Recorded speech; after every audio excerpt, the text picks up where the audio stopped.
Okay, hi guys, and welcome to today's show. Today, I'm going to be doing my Q&A video. I'm going to try and make this a regular thing. Wristwatch check. Well, of course I'm going to be wearing this. I'm still in my honeymoon period. Can you blame me? I think it's going to be on my wrist for quite a few days. Yeah, I'm over the moon. There were some really great comments, especially about talking of over the moon, how this is actually a little bit more truer to what the Speedmaster originally was, which was a racing watch, and also being limited edition in honor of Michael Schumacher, who I forgot is still fighting for his recovery. So it's quite a sad story, but I know he's a strong guy and I wish him all the best. I know he's never going to watch this, but my prayers do go out to old Shumi, and I hope he recovers, because he really is an absolute legend. So wristwatch check done. I'm going to go and grab a coffee. I'm going to make a quick coffee, then I'm going to get back and get into some of your questions. Let's roll the intro and get into this video.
Okay, and I'm back. Right, so Q&A video. Now, those of you unfamiliar with how it works, about a week or so ago, I posted on my Instagram. All I ask for you guys to do is to follow and post your questions in the comments of that photograph. I'm gonna just, oh wow, 234 comments.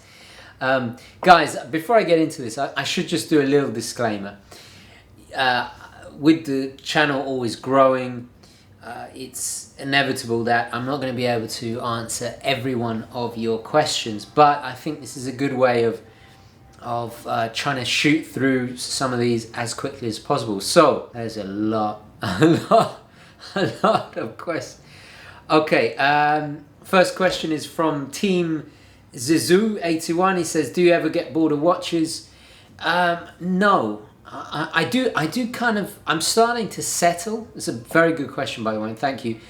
I'm starting to settle. I'm starting to find that I'm lusting after less and less watches. I'm getting more specific, and I think that's just a natural progression. Probably it's not the same for everybody. I know some people do get bored of watches, but I generally don't. There's so much to learn. There's so many great watches I still want, but I'm enjoying the watches I have more. Very, very good question though. Okay, next question is from Seldaminon. Sorry if I butchered that. He says, when you fall in love with two watches, how do you decide between them and determine which one to get first? Very, very good question. I get asked almost every hour, this watch or that watch, this watch or that watch, and my answer is always the same. Go with the watch that excites you the most, the one that you're going to reach for to wear more often, the one that don't try and tick boxes with watches. This is a mistake I've done so many times. I think, oh, this is going to complement my collection, or this is going to go with more clothes, or I'm going to get more respect with this watch, or blah blah blah. No, forget all of that. Which watch makes you the happiest? There's very few watches that are equal, you know, like my Navi Timer and my Speedmaster. Speedmaster, undoubtedly, when we did the duel, is the better watch. It's the more iconic, universe, you know, it's got the more history with going to the moon and all the rest of it, but the Navi Timer is my favorite. It may not have that legendary 3-2-1 movement or whatever it is, but it excites me the most. It's the one I reach for when I want to wear a chronograph. So that's how I decide. Go with your heart more than the brain, if that makes sense. Anyway, excellent question. Let's move on. This one's too long, guys. Keep them short because, wow. Sorry, I'm not going to answer. Sorry, Bada Moed. Sorry, it's too long of a question. Please keep them short, guys. What size is my wrist? That's another very common question. Excellent. This is from Ollie Hane. Sorry. This is 6.6 1/4 and 6 1/2. So yeah, very skinny. But sizes are going down, and I've got the advantage of, the vintage watches are smaller. So it swings and roundabouts. Artist Y. Sorry, I butchered it. ATHISYY. Is the Nomos Ahoy Atlantic Date a good daily driver? Yeah, definitely. Listen, I've heard, that they are fragile, and I know a lot of people that own Nomos that they've had a few little problems, but generally they're fine. I think they're fine. They're not the most robust. But as a daily driver, I personally wouldn't do it, just mainly on aesthetics, and also I'm a bit quite kind of rough with my watches. I think I need a diver or something a little bit more sporty. Look, I tell you the best way to think about this is think about your daily routine. If you're in an office 8 hours a day, and you're not bashing about walking a dog or gardening or doing heavy stuff, then yes, absolutely fine. But if you are walking a really hyperactive Jack Russell, right, and you're going, I don't know, to the gym or doing some DIY or something like that, obviously not. Okay, so think about what you do every day and take that into consideration. I know it's a very obvious answer, but honestly, it's what I would consider every time I buy a watch. When am I going to wear this? When am I going to wear this? Okay, good question. Mads just says long jeans. Actually, the patrons just voted long jeans should be happening in November, so stay tuned. I also took a look at a few beautiful long jeans for under $500 in the last eBay video. Have a look back. Beautiful. You can pick up so many bargain long jeans on eBay. Okay, moving on. Next question. Do you ever feel that there's like too many watches? Yes, I do, and that's from ND Nerdy Rock. Sorry, very good question. Yes, there are too many watches.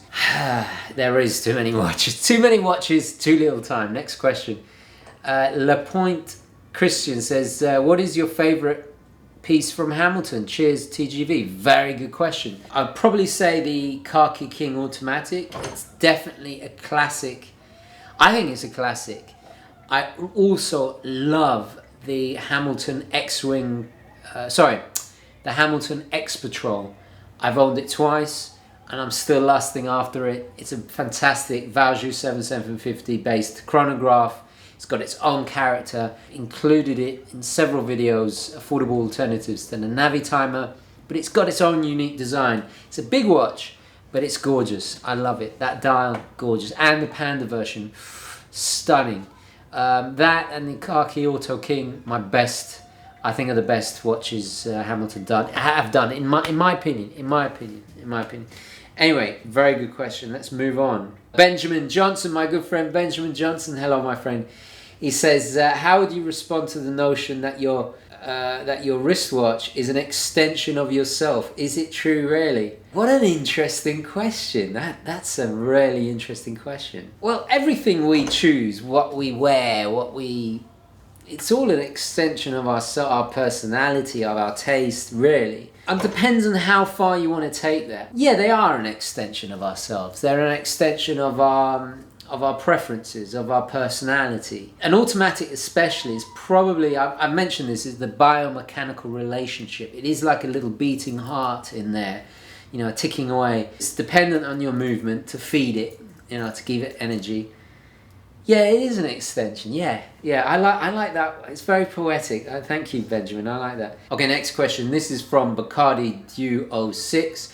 He says, and this is an excellent question, by the way. He says, is it okay to buy a Homage watch or one of your favorite grail watches, or until you save enough money, obviously, or is it better to just save up for it and skip the Homage? This is one of those ultimately, debatable things until the end of time. I would urge you to save. It depends what your grail is. If your grail is, let's say, a Submariner, right?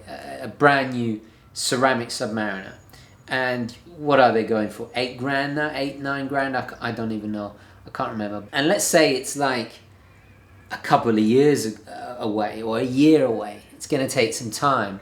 Then maybe a Homage or something similar in that vein is okay. I would try and get something that you can sell, so then you can reinvest that money right at the last moment to give you a little push.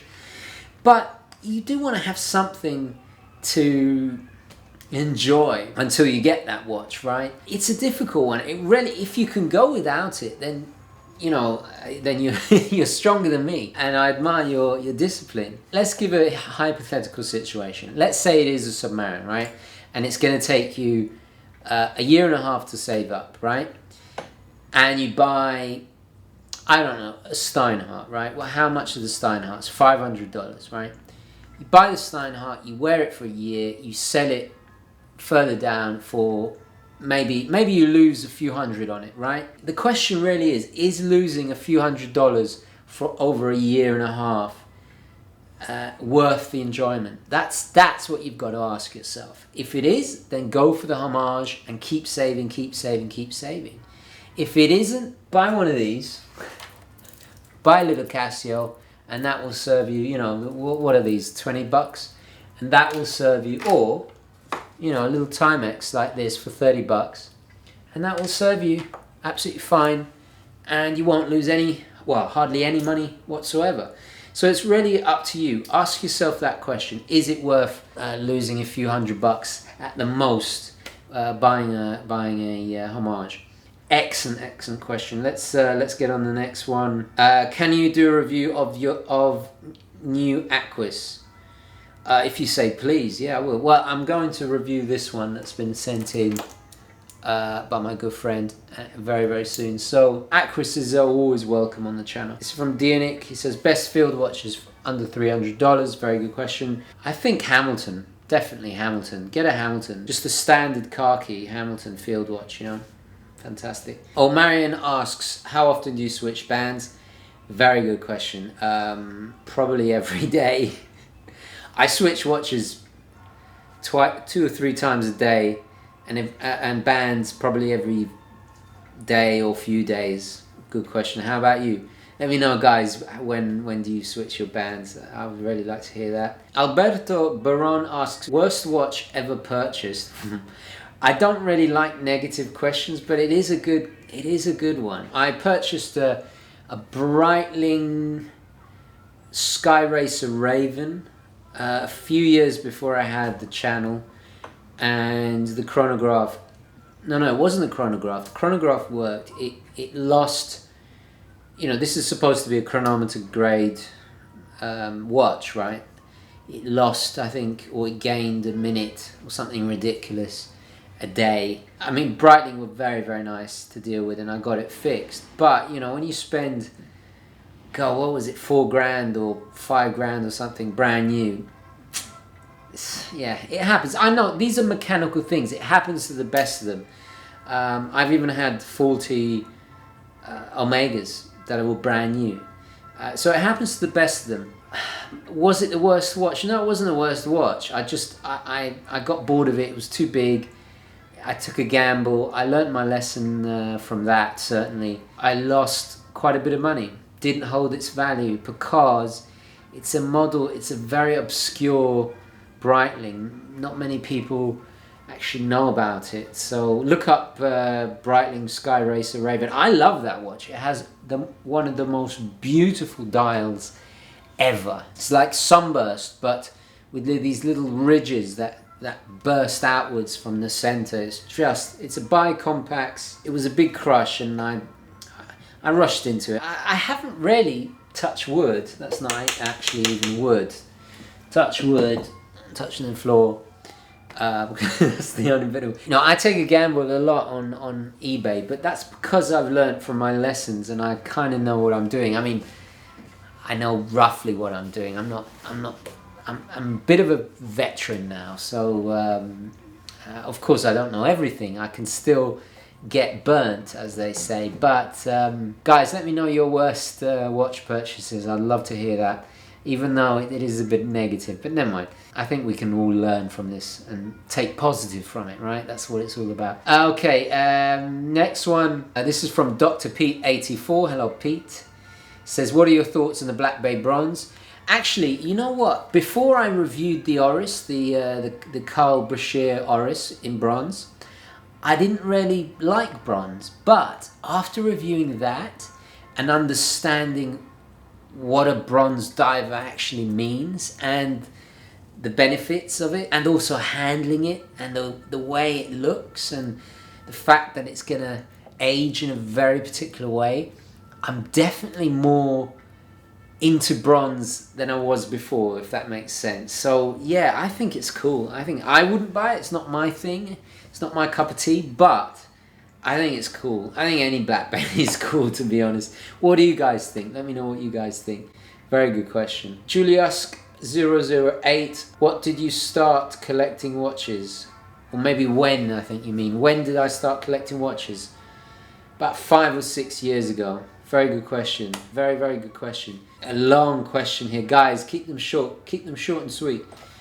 Marshall King asks, what's a good first luxury timepiece suggestion?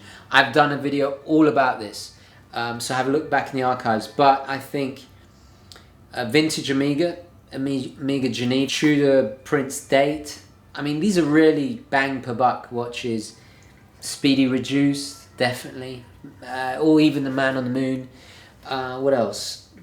Rolex Datejust. You can't go wrong with a Rolex Datejust. Even a no date Submariner from the 90s. They're quite well priced. You can get one of those. What else? Let me think off the top of my head. Luxury. Cartier. You can get a little quartz Cartier tank for not very much, I think Omega and Tudor probably have the best entry level luxury watches, definitely, yeah. Tudor and Omega, that's the best place to start. Great question. Have a look back in the archives. When did I get into watches? I just answered that. Hangman Noose asks, what is the best Rolex in my opinion? Oh, dangerous question. Great question, thank you. I know it's boring, but it is the Submariner. I mean, it holds its value. It's built like a tank. The new one has the best clasp ever. I love the oyster bracelet, ceramic, all the rest of it. It's hard as nails. It's iconic. It's one of the most iconic watch, probably the second most iconic watch of all time. I know it's predictable, but it ticks all the boxes. If I'm trying to think objectively, I'm trying to separate my admiration for that watch, right? Guys, what do you think? What do you think is the best Rolex? I think that you can't really beat the Submariner. It just, scores so highly. Anyway, great question. All right, this is from Pang Choli. He says, which brand do you dislike the most and why? Oh, very negative. I don't do negative. No, I'm going to skip that. Sorry. I don't slag people off and I don't slag brands off. I don't want to offend anybody, Dislike. There's brands that I think are overrated, certainly, but dislike, in this day and age, anyone wearing a watch, gets my approval. Doesn't matter what it is, just wear a watch. Kev1962, hello my friend. Kev G, 1962, he says, do you prefer vintage or current model timepieces? Excellent question. I gotta say, the older I get, the more I prefer vintage.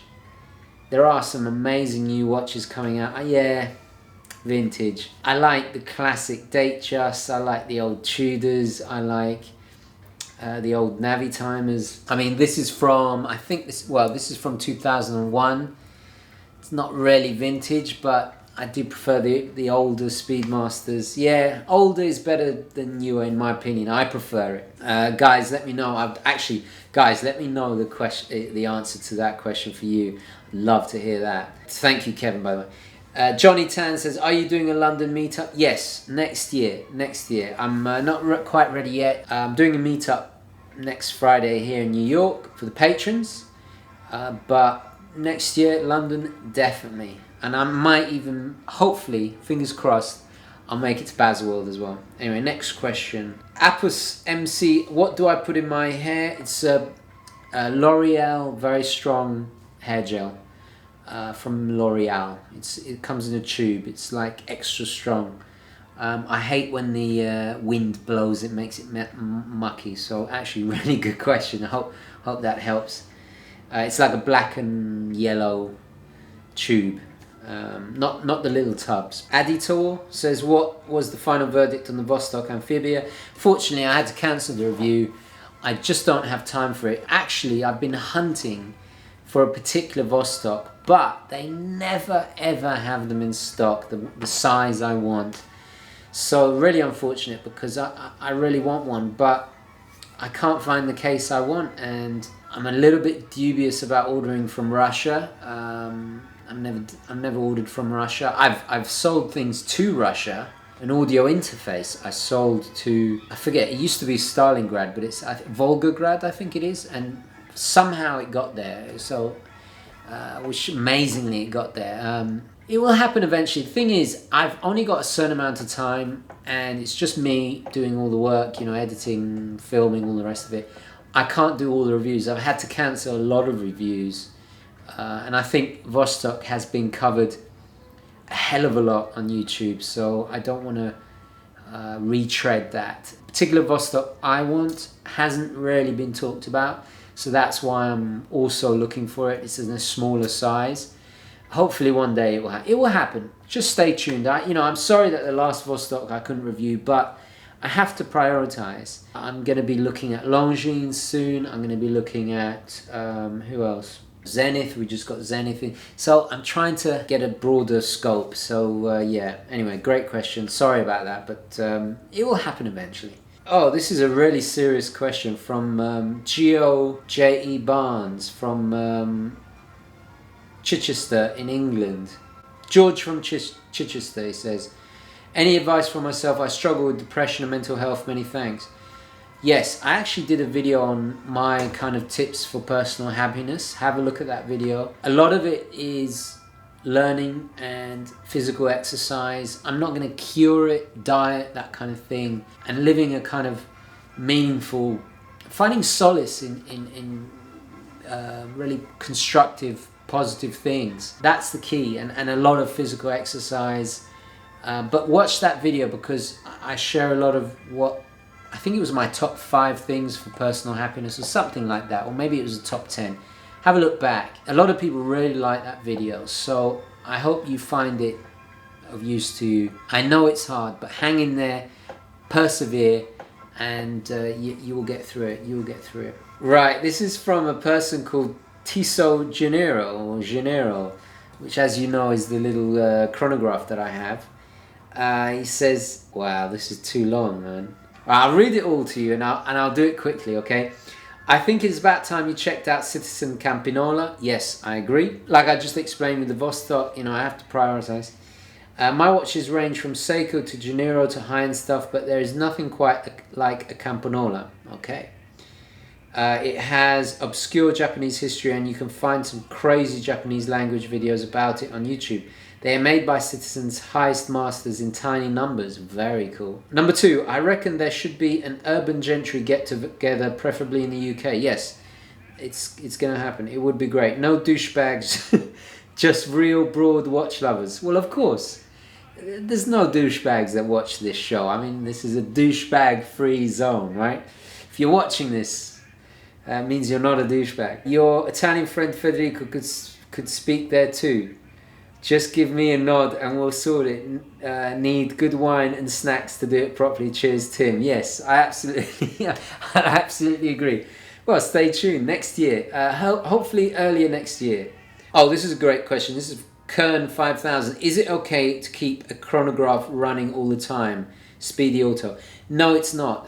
You're going to wear down the movement. It's okay to use it from time to time, but I've seen people that actually keep theirs running. It's not advisable to do that, so I wouldn't keep the chronograph running all the time unless you're actually timing something. I wouldn't advise that. But great question. This is an amazing question. This is from Faraz.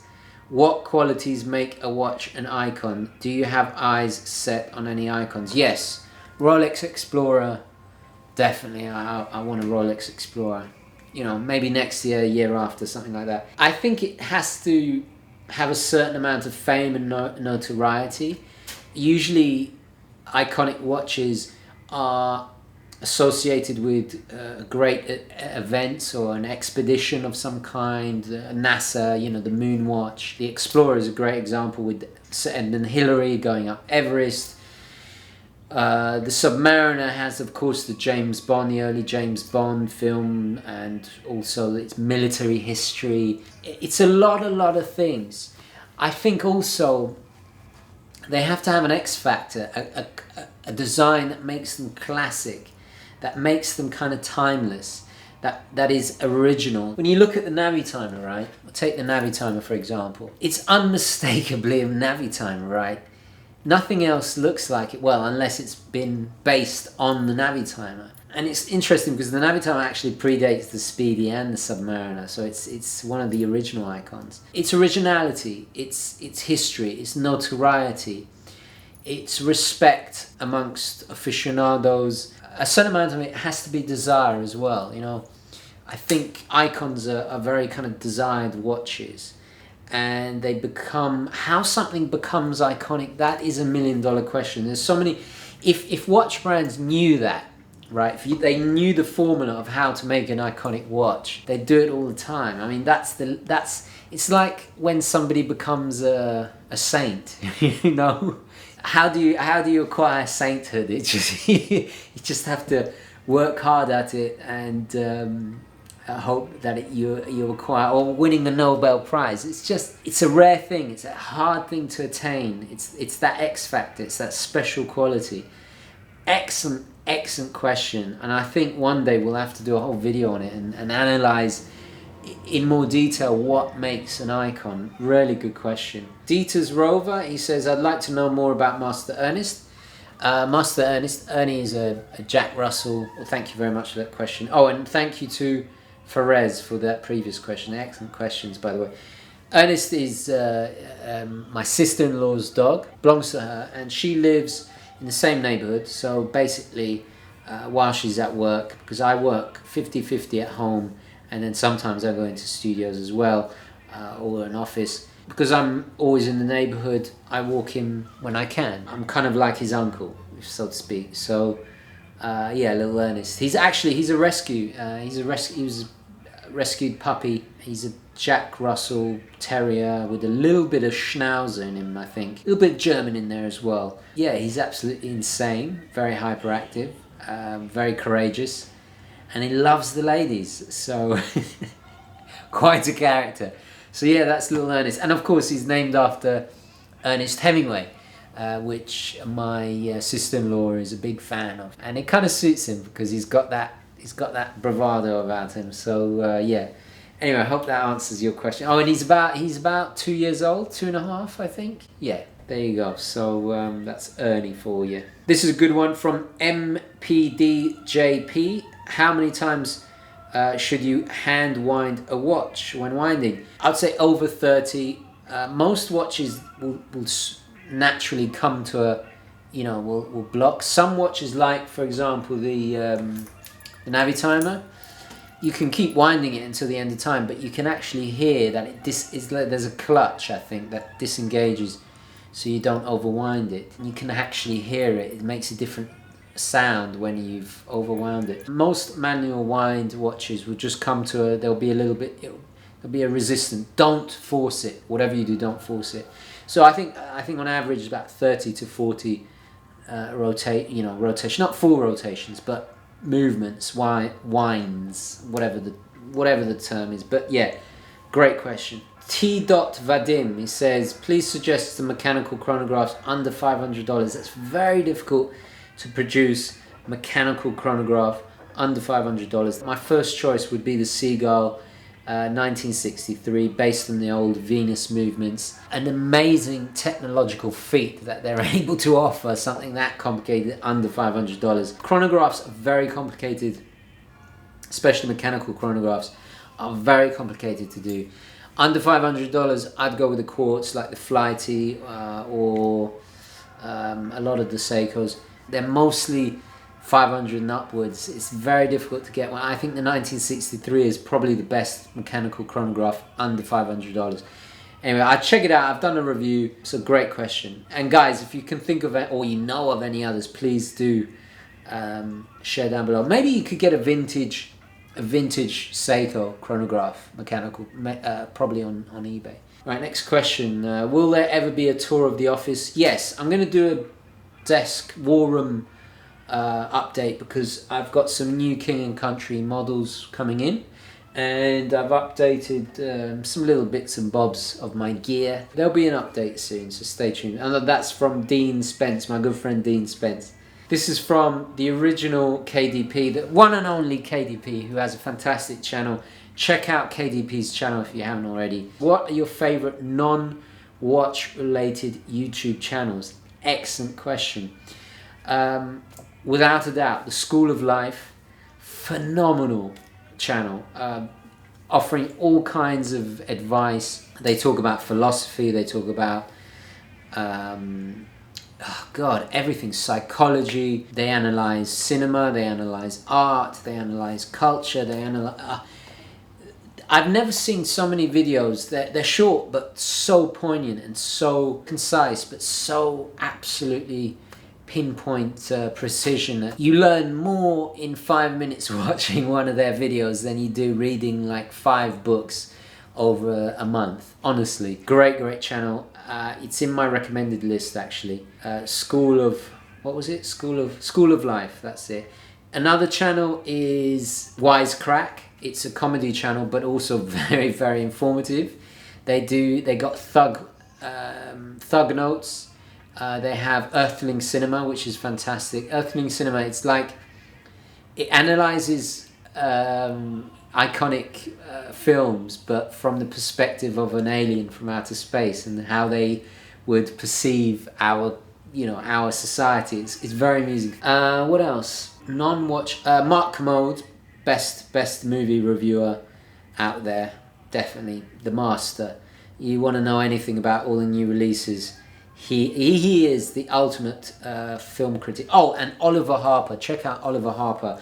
Oliver Harper's retrospectives on kind of mainstream cinema. It's not my cup of tea really, but he does touch on some classic movies every so often. Basically does retrospectives, documentaries about films, and they are so well done. Who else? Let's think of one more. Okay, another channel is definitely Carlos Mendes. He makes these model tanks and vehicles mostly from World War II and some other periods as well. You know, I can't do this. I don't have the time. When I'm older, I'll probably, paint model kits like this, like an old man. But he just does some fantastic videos. And also, of course, I've got to give a quick shout out to Darla Hobbies, who gave me some of my beautiful die-cast models. He reviews some phenomenal, not just World War II tanks, which I'm more into, and aircraft, but he has the vehicles from the Batman movies. That's the Breaking Bad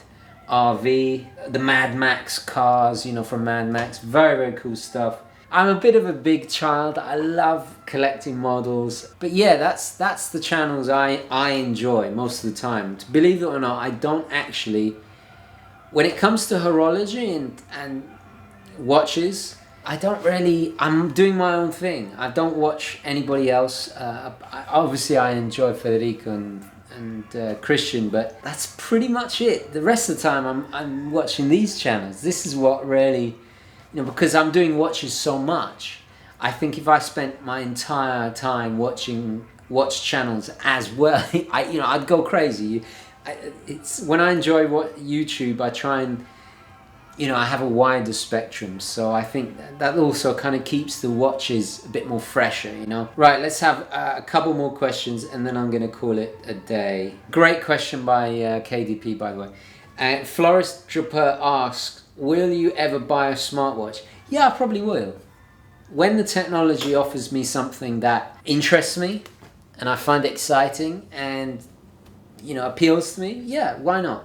I'm anti-smartwatch at the moment because what's on offer is absolutely appalling. They're big monstrosity, they're clumsy, the technology hasn't caught up yet. But I am actually very, very excited. I think what's going to come in the future, I'm excited about the future. I think it's great. I'm not all doom and gloom about the watch, traditional watchmaking, because it's going to be a more acquired taste. It's like fountain pens. Do you need a fountain pen in the information age? Not really, but there's still a huge community that enjoys them. Traditional mechanical watches will go the same way. I'm actually quite excited. So yeah, I will own a smartwatch one day. Why not? And this is from the Ched Hot Chili Rappers. Cool name.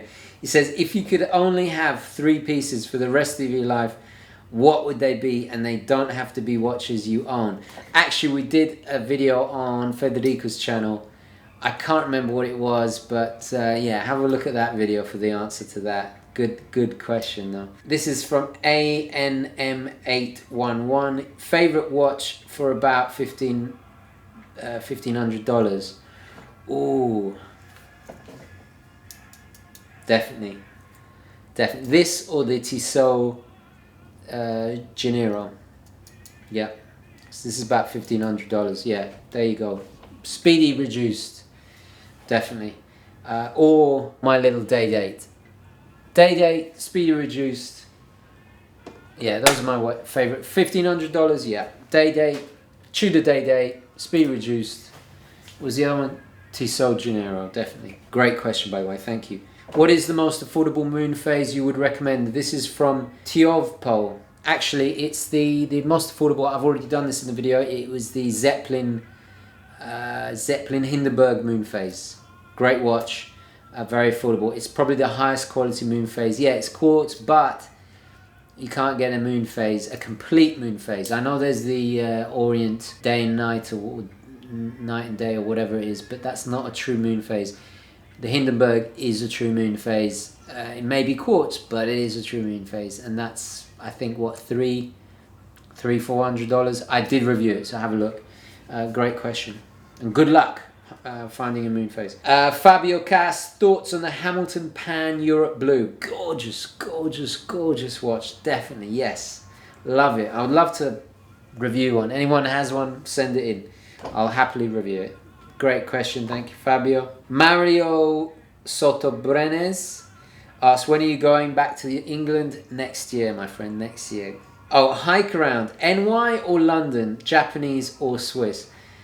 NY or London. I prefer to live in New York, but London is the better city in terms of, well, it's 2,000 years older. It's got many more layers of history. It's the center of so many different reasons. Culturally, you just can't compete. You've got to remember, New York's still a young place in comparison. But to live, I prefer New York. It's cheaper. And I know this sounds weird, but it's a slower pace. London is hyper competitive. If you don't know the right people, you haven't got a chance. They say if you make it in New York, you can make it anywhere. Not true. You might make it in London. You might. London is tough. Trust me. London is much tougher. I prefer New York. Also, my wife's from New York. I've got a lot of family here as well. I've got family both. So for me, I love living here. I just wish the summers weren't so crazy hot. I prefer London weather. Japanese or Swiss? Ooh, I can't answer that. Depends on the watch. I'd have to go Swiss though. I think most of my favourite watches are Swiss, but I do love Japanese. It depends on the watch. I'll probably come back to that in another video. Anyway, great question. Thank you, my friend. Nomos, discuss. This is from Christthorn100. I've done a Nomos review. I think my views are pretty... I love Nomos. What's there not to like? Incredible. I mean, a very new company, but what they're doing is incredible. What's your favourite car and car brand? Well, it's got to be Rolls-Royce. I'm not really into cars. I love pre-60s cars. Anything from the 30s, 40s and 50s I loved. My grandfather had a... actually, my grandfather had a Rolls-Royce Silver Cloud. He had 3 Rolls-Royces in succession. He was the kind of guy that it was a Rolls-Royce or nothing. So I'm very much in the same vein. I don't have a car. I walk everywhere. You know, I got the subway here. The first car I will own will be a Rolls-Royce. And if I can't, then I'm not gonna, you know, then I'll walk, you know, I have a bicycle is fine. But cars are very expensive. I'm not into the modern cars, they just don't do it for me. My favourite cars have got to be the ones for the 30s. 1930s Bugattis, oh my god, absolutely stunning.